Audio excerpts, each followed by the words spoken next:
Selamat pagi menjelang siang anak-anakku. Kita jumpa kembali di jam ketiga ini untuk materi untuk mata pelajaran administrasi sistem jaringan. Kemarin anak-anakku sudah belajar atau mungkin kemarin juga sudah mengikuti pelajaran sebelumnya. Untuk materi kali ini kita akan melanjutkan yang kemarin, yaitu tentang sistem operasi jaringan, ya, sistem operasi jaringan. Oke, kemarin syarat-syaratnya jelas ya anak-anakku. Jadi anak-anakku harus sudah bisa membuat jaringan lokal, ya, peng-IP-an, ya, subnetting juga harus sudah paham. Kalau belum silahkan nanti tanya atau mempelajari sendiri.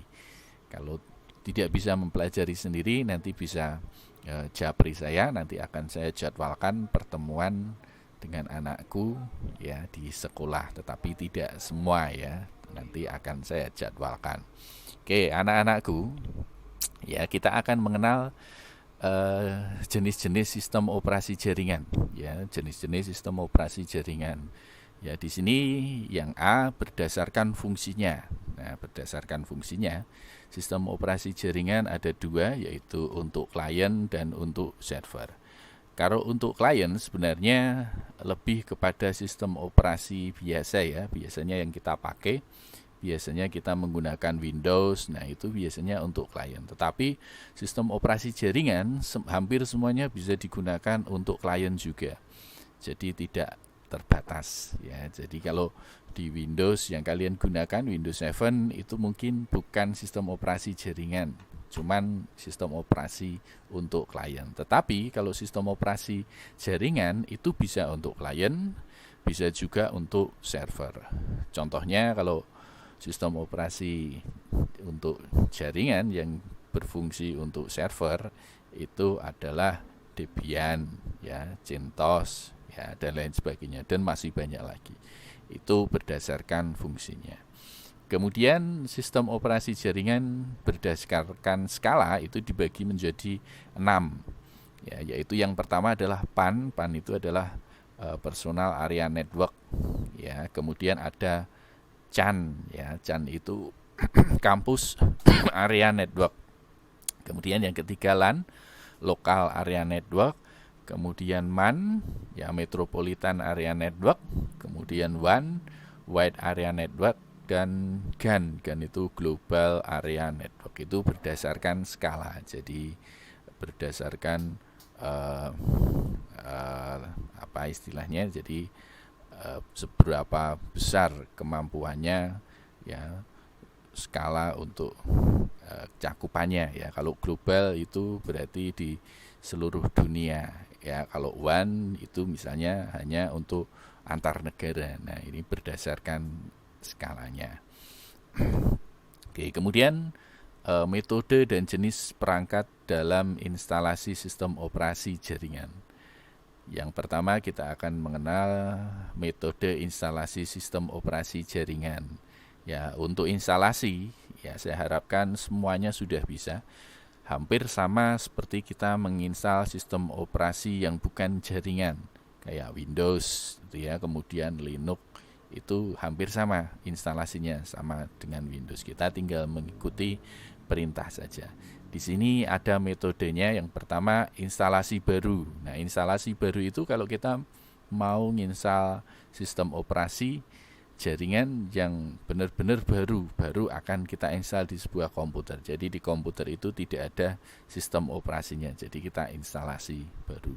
Kemudian multiboot. Multiboot itu jadi dalam satu komputer itu bisa kita install beberapa komputer, ya, lebih dari satu komputer, lebih dari satu sistem operasi, ya. Jadi dalam satu komputer kita bisa menginstal lebih dari satu sistem operasi. Makanya di sana ada yang istilahnya multiboot. Multi itu banyak, ya, lebih dari satu. Jadi kita bisa menginstalnya. Kemudian upgrade. Upgrade itu berarti kalau di komputer itu sudah ada sistem operasinya, tetapi kita mau meningkatkan ke versi yang terbaru, ya, versi yang terbaru. Nah, ini upgrade namanya. Misalnya saja sistem operasinya Debian 9, mau kita tingkatkan ke Debian 10 misalnya. Nah, ini berarti kita upgrade.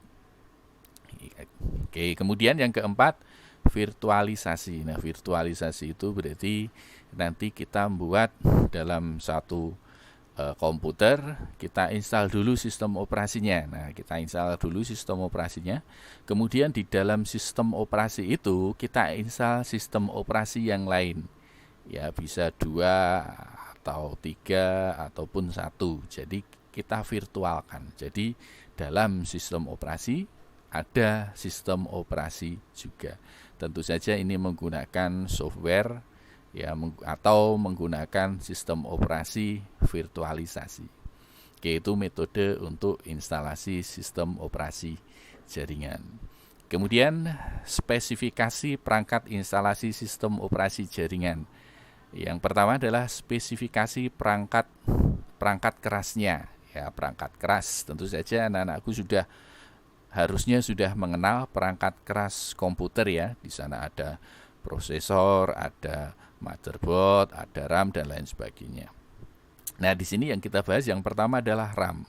Nah, RAM untuk sistem operasi jaringan paling enggak, karena sistem operasi jaringan ini nanti fungsinya adalah sebagai server untuk melayani klien, tentu saja kita berikan RAM yang lebih besar dibandingkan kalau kita mau install untuk komputer untuk yang klien.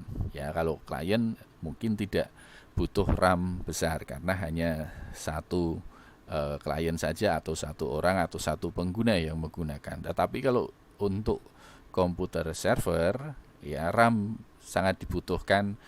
Ya, jadi harus kita install atau kita kasih RAM yang besar. Ya, minim kalau untuk server ya kita kasih 8 GB. Ya, paling enggak 8 GB. Lebih besar lebih bagus.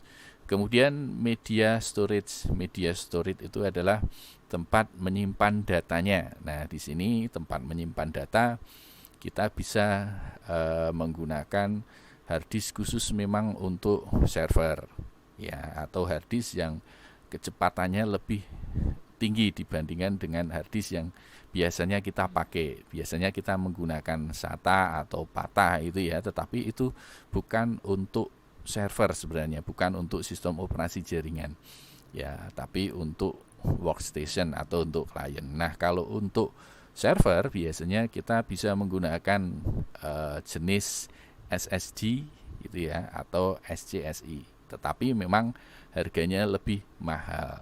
Tetapi ini memang untuk kinerjanya akan lebih bagus dan lebih cepat ya prosesnya dibandingkan dengan yang SATA maupun PATA. Kemudian CPU.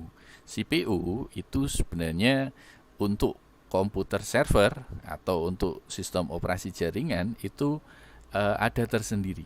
Ya, misalnya kalau untuk klien atau untuk workstation, biasanya kalau kita beli komputer untuk kita sendiri, pakai sendiri, bukan untuk server, itu biasanya kita pilih misalnya Intel Pentium 3, 4 gitu ya, atau i7, i3. Nah, itu biasanya seperti itu. Tetapi kalau untuk memang benar-benar itu sistem operasi jaringan yang mau kita install untuk server, kita bisa beli khusus prosesor untuk server. Ya, contohnya kalau di Intel itu menggunakan Intel Pentium Xeon gitu ya, atau kalau di AMD itu Itanium. Nah, ini memang khusus-khusus untuk server. Ya, perbedaannya sangat beda. Dari harganya juga tentu berbeda, lebih mahal untuk yang server. Karena biasanya memang di prosesor yang digunakan untuk server itu case memorinya juga lebih besar. Ya, kemudian core-nya juga lebih banyak, jadi multi core. Ya, seperti itu. Dan biasanya dalam motherboard itu tidak hanya dipasang satu CPU, satu prosesor saja. Ada yang 4 gitu ya, 2 atau bahkan 4 prosesor dalam motherboard. Nah, kemudian yang keempat adalah yang D, motherboard. Nah, motherboard itu memang kalau kita menggunakan benar-benar untuk sistem operasi jaringan atau server, itu kita gunakan motherboard yang di sana untuk fasilitasnya untuk memang server. Jadi biasanya di sana ada banyak port untuk hard disknya, ya. Untuk hard disk biasanya pakai CSI atau pakai SATA, ya. Jadi itu lebih banyak karena untuk menampung data yang lebih besar. Kemudian untuk soket prosesornya biasanya juga lebih dari satu, jadi ada 2, ya, atau 4. Nah, ini adalah spesifikasi untuk perangkat kerasnya. Kemudian spesifikasi perangkat, ya, sistem operasi jaringan masih di sana. Spesifikasi perangkat keras untuk jaringannya sendiri. Ya, untuk jaringannya sendiri kita membutuhkan yang pertama modem. Mungkin anak-anakku sudah pernah mendengar, ya, modem. Modem ini mungkin HP kalian pun bisa digunakan untuk modem. Jadi untuk merubah, ya, sinyal analog ke digital atau sebaliknya dari digital ke analog. Ini modem. Kemudian NIC, ya, network interface card, ya. Di sini fungsinya adalah kalau misalnya di sana tidak ada LAN card. Nah, seperti yang saya perlihatkan di sini, ya, ini adalah LAN card. Jadi kita pasang, ya, kalau seandainya komputer kita butuh port LAN lagi atau Ethernet portnya, nah kita bisa tambahkan network interface card-nya. Kemudian hub itu sama kayak switch, ya, jadi sebagai pusatnya. Jadi nanti segala peralatan device yang berhubungan dengan jaringan itu akan terhubung dengan hub, jadi sentralnya. Kemudian kabel itu juga ada beberapa macam, yaitu ada koaksial, kemudian ada UTP atau FTP, UTP, ya, STP, kemudian ada lagi fiber optik. Nah, sekarang biasanya kita menggunakan fiber optik untuk kedepannya, tetapi memang untuk jaringan yang sekarang kebanyakan masih menggunakan UTP. Kalau FO belum begitu banyak, tetapi untuk Telkom semuanya sekarang sudah FO, ya, sudah pakai fiber optik, jadi kecepatannya lebih bagus, ya. Kemudian konektor, kalau konektor tergantung dari jenis kabel yang digunakan, ya. Kalau kita menggunakan koaksial berarti kita menggunakan konektor BNC, kemudian kalau menggunakan UTP kita menggunakan RJ45. Jadi tergantung dari kabel yang digunakan. Kemudian bridge itu juga perangkat keras jaringan. Ini fungsinya adalah untuk menghubungkan dua jaringan yang berbeda, ya. Bridge bentuknya kayak switch atau hub juga, atau bisa kayak access point. Nah, ini bridge. Kemudian cluster control unit dan switch. Nah, ini juga sebenarnya hampir sama juga dengan hub, ya. Jadi ini untuk menghubungkan beberapa perangkat jaringan, ya, sebagai sentralnya di sini, ya, untuk jaringan tersebut, ya, switch atau cluster control unit.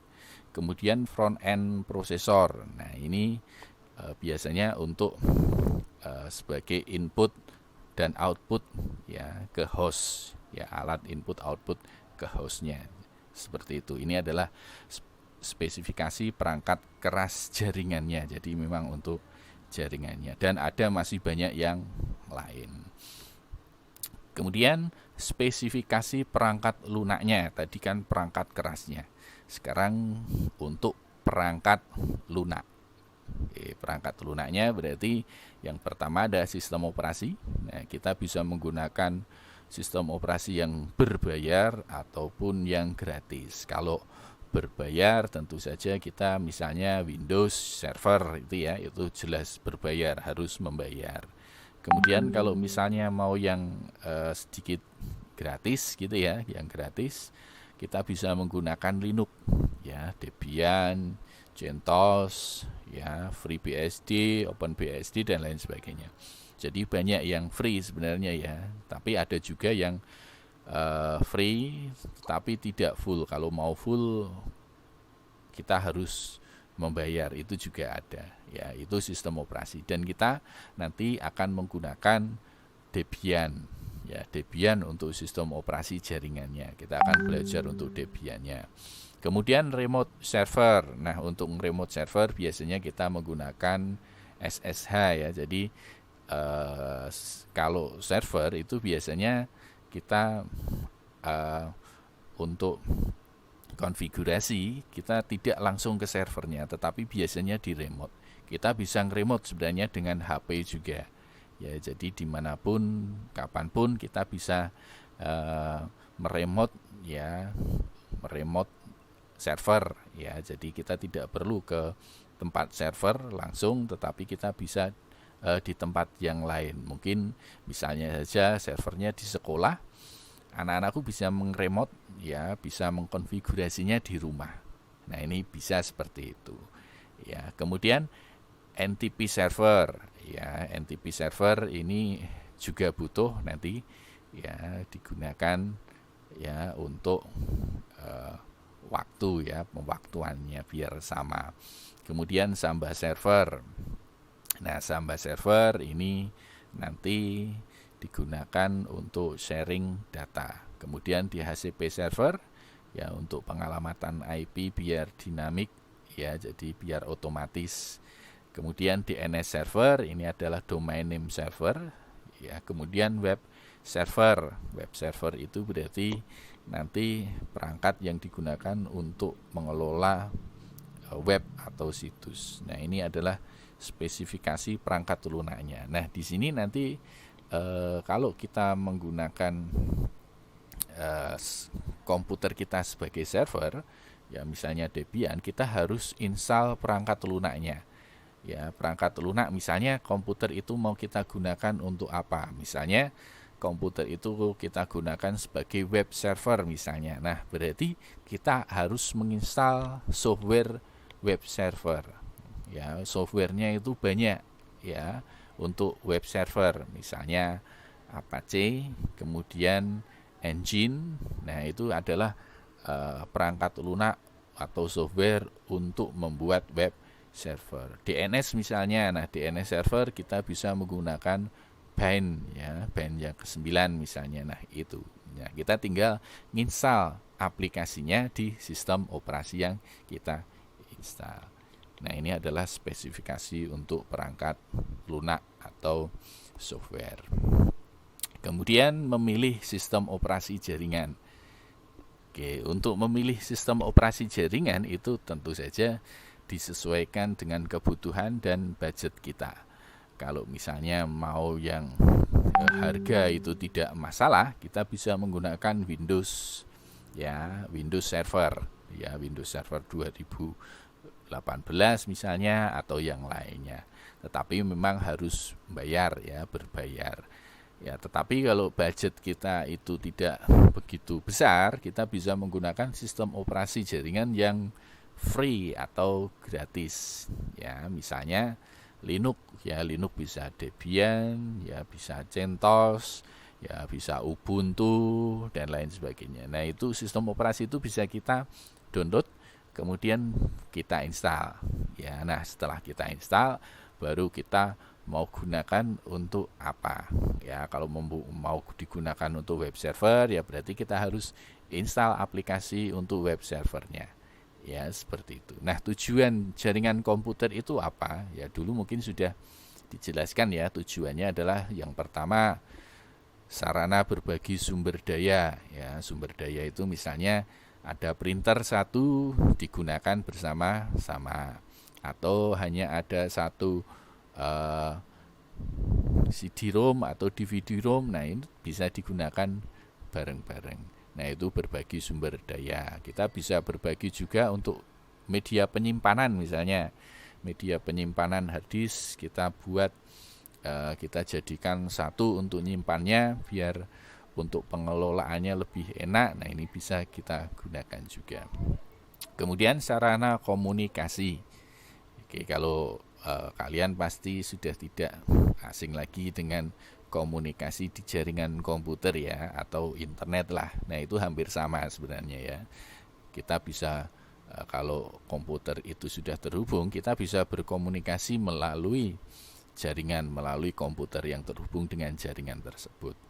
Kemudian sarana akses informasi. Nah, ini kalau ini ada hubungannya dengan internet.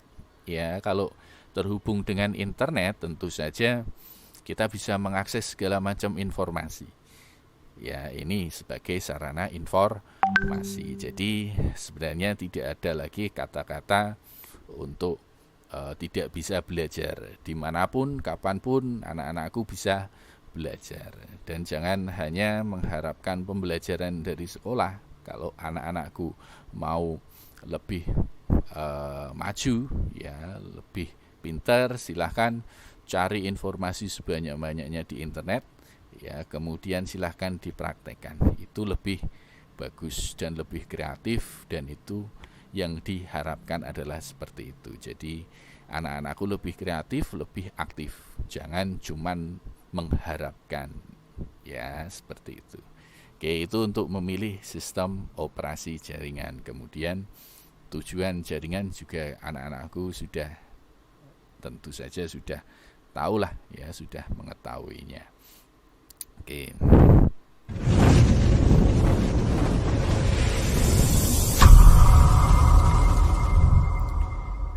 Demikian materi yang bisa saya sampaikan. Silahkan anak-anakku jika ada pertanyaan, silahkan nanti bisa japri ke saya ya. Atau minggu depan saya akan buat grup ya, grup tersendiri untuk kita, untuk pembelajaran kita.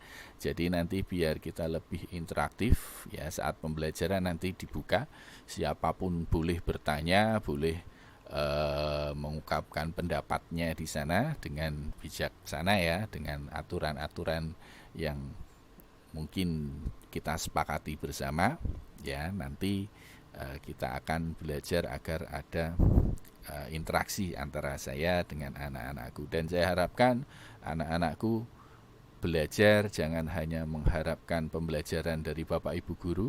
Silahkan terus untuk belajar dan menggali ilmu ya, karena kalian anak-anak TKJ harusnya lebih maju ya dalam bidang IT. Jadi informasi harusnya lebih banyak ya kalian dapatkan. Dan jika nanti ada sesuatu yang tidak bisa, silahkan segera tanya ke saya. Kalau misalnya anak-anakku mau praktek, nanti silahkan japri ke saya ya, seperti kakak-kakak kalian ya, ada juga yang praktek ya, praktek nanti bisa praktek di rumah. Nanti saya akan pinjami alatnya ya, kalian bisa kerjakan di rumah, atau nanti saya akan instalkan di sekolahan, anak-anakku bisa nge-remote tadi ya, jadi mengerjakannya di rumah. Demikian materi dari saya. Terima kasih, tetap semangat, waspada, dan jaga kesehatan.